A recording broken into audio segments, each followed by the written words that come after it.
మలాకి గ్రంథంలో 3వ అధ్యాయంలో చూసిన 16-17 చూస్తూ కూడా దేవుని వాక్యం చరుస్తుంది. అప్పుడు యెహోవా యందు భయభక్తులు గలవారు ఒకరితో ఒకరు మాట్లాడుతుండగా యెహోవా చెవి యొగ్గి ఆలకించాను. చేసేవాడాయన, దేవుడు నా ప్రార్థన వింటలేదు, దేవుడు నా మొర వింటలేదు, నేనెంత మొర పెట్టా వింటలేదు, నా కళ్ళలోకి నీళ్లు రావట్లేదు, నేను అలసిపోయినా.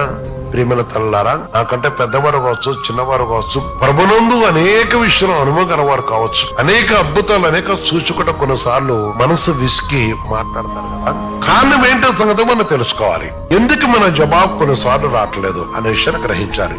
దేవుడు పక్షపాతి కాదు కదా. నీవు మరణ స్థితిలో వెలవెలలాంటితో కొట్టుకుంటూ దిక్కులేని స్థితిలో ఉన్నప్పుడు దేవుడు నేను బ్రతికిచ్చాడు, విడిపించాడు. ఈ రోజు ఎందుకు సహాయం చేయలేను? కారణం ఏంటంటే భయము, భక్తి అనేది నీలో కోల్పోవటం వల్ల స్వేచ్ఛ. కొందరు పిల్లలు బట్టి చాలా స్వేచ్ఛ. ఇక్కడ మన ప్రతి వారి యొక్క హృదయ అంతరంగా విరిగిన వాడు మన విషయంలో చూస్తున్న దేవుడు. అందుకని అన్నాడు, అప్పుడు యెహోవా యందు భయభక్తులు గల వారితో ఒకరితో ఒకరు మాట్లాడుకుని ఉండగా ఆయన చెవి ఎగ్గి ఆలకించాను.